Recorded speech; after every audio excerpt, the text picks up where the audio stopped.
Assalamualaikum warahmatullahi wabarakatuh. Dulur-dulur sebangsa setanah air dimanapun jenengan berada, sehat selalu dan semoga selalu bahagia ceria bersama keluarga dan apa yang diangan-angankan lekas tercapai dan terrealisasi lur. Hari-hari ini kita ada di ladang, yang mana di ladang ini banyak flora dan fauna lur. Di ladang itu banyak kehidupan hayati di alam bebas. Jadi ada semut rangrang, ada jangkrik, jakang kepoh, ada kemlandingan, ada hewan-hewan aneh-aneh.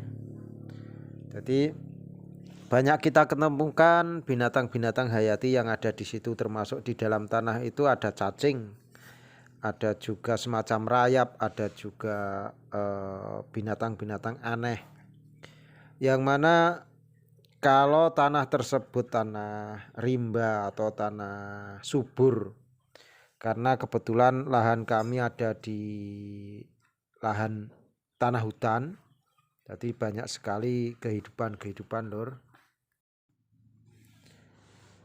Dan hewan di sini banyak sekali bentuknya, baik itu semacam lalat, ada yang semacam banyak serangga, intinya gitu. Jadi berbagai bentuk ini, binatang-binatang ini kalau kita amati di lapangan itu ada yang berguna bagi pertanian, berguna bagi tanah, unsur hara dan letmol, karena di lahan hutan rimba itu biasanya letmolnya sangat bagus. Itu daun-daun berguguran dan kayu-kayu kering itu akan dimakan oleh rayap ataupun semut, ataupun akan hancur secara alami, dan itu akan sangat berguna sekali bagi kehidupan tanah atau kesuburan tanah. Karena proses alam, daun berguguran dan juga ranting-ranting kering berguguran akan dimakan rayap. Jadi proses menjadi organik itu secara alami, dan itu akan menambah humus. Jadi kalau porang di lahan perhutanan atau di lahan hutan itu memang seperti alami, jadi tidak menggunakan pupuk apapun, baik itu pupuk organik juga enggak, pupuk POC juga enggak, apalagi pupuk kimia juga enggak, dan juga penggunaan herbisida juga enggak, karena alami, tidak terkontaminasi dengan kimia sama sekali. Jadi prosesnya secara alami.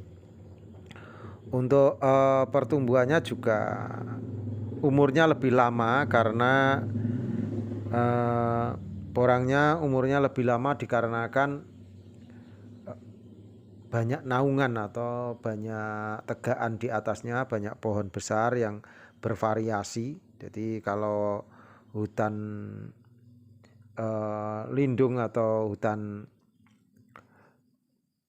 alam istilahnya, hutan alam itu ya seperti proses porang zaman dahulu. Cuma pengendalian gulma pun juga enggak dicabuti, karena kalau dicabuti nanti akan mengakibatkan longsor. Cuma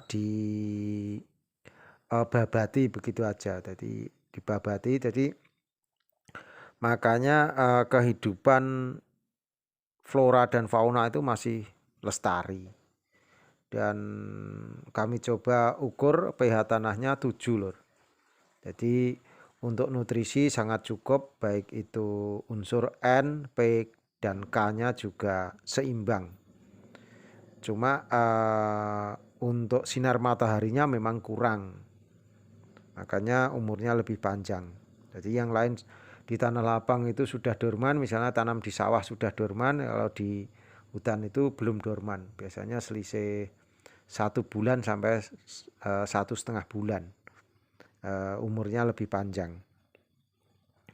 Dan juga karena umurnya lebih panjang, biasanya pohonnya agak lebih tinggi, dan kalau kadar airnya memang agak berlebih. Makanya biasanya kalau di hutan HL atau di hutan lindung atau hutan alam itu kita panen bulan 5-6, karena kalau bulan 5-6 itu jalan sudah tidak licin, dan juga selain jalan tidak licin juga kadar airnya sudah menurun dan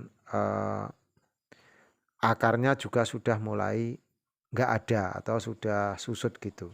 Jadi untuk menjaga kualitas, kalau masih musim ada hujan biasanya ya satu jalannya licin, jadi operasionalnya agak menambah lama. Yang kedua area hutan itu naik turun lur, jadi lembah-lembah seperti itu atau naik-naik bukit, jadi sangat licin sekali dan bahaya kalau sampai kita membawa, apalagi kalau kita langsir pakai sepeda motor biasanya cenderung susah gitu.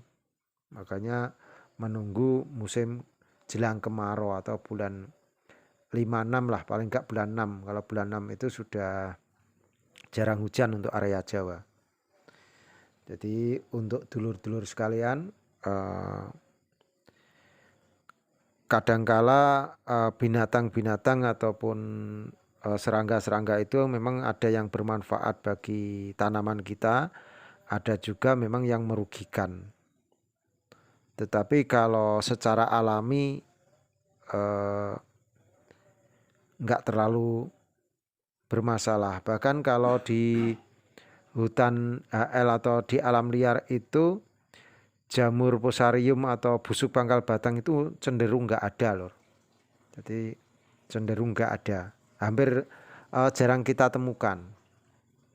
Cuma biasanya ya errornya kalau angin ada dahan-dahan yang patah atau pohon-pohon tumbang, itu biasanya bermasalahnya di situ errornya. Dengan cara tanam model apapun, berkreasi baik-baik saja, dan jadi berbeda cara tanam atau berbeda cara budidaya itu adalah seni bertani.